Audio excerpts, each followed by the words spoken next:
Welcome to our podcast, The Shadow of Addiction.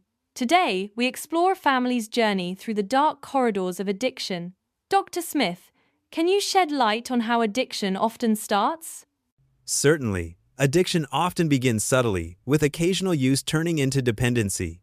For many, like the father in our story, it starts as a coping mechanism. Studies show that 70% of addicts initially use substances to escape emotional pain. That's a staggering statistic. In our story, the father was initially a devoted family man. How does such a drastic shift occur? It's gradual. A friend of mine, for example, started drinking socially after work. Over time, he found himself drinking alone, using alcohol as an emotional crutch. This mirrors our story's father, who turned to alcohol for solace. Let's delve into the family's perspective. How does addiction ripple through family dynamics, Dr. Smith? Addiction can devastate families, causing emotional and financial strain. The National Institute on Drug Abuse notes that families of addicts often face increased stress and conflict. The tension escalates as loved ones attempt to help but feel helpless. In our story, the children were confused and hurt.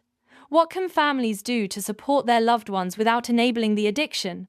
It's crucial to set boundaries and seek professional help. For instance, family therapy can be pivotal.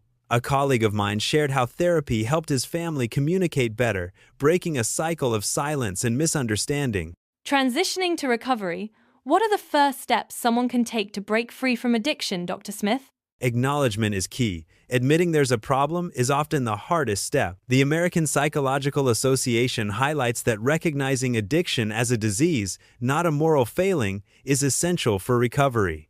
What about those who relapse, like the father in our narrative? Are there strategies to prevent falling back into old habits? Relapse can be part of the recovery process, not a failure. Cognitive behavioral therapy is effective, teaching new coping mechanisms. Picture a recovering addict using meditation instead of alcohol to handle stress, fostering lasting change. Finally, let's discuss the road to rebuilding a life after addiction. What does a hopeful recovery look like, Dr. Smith?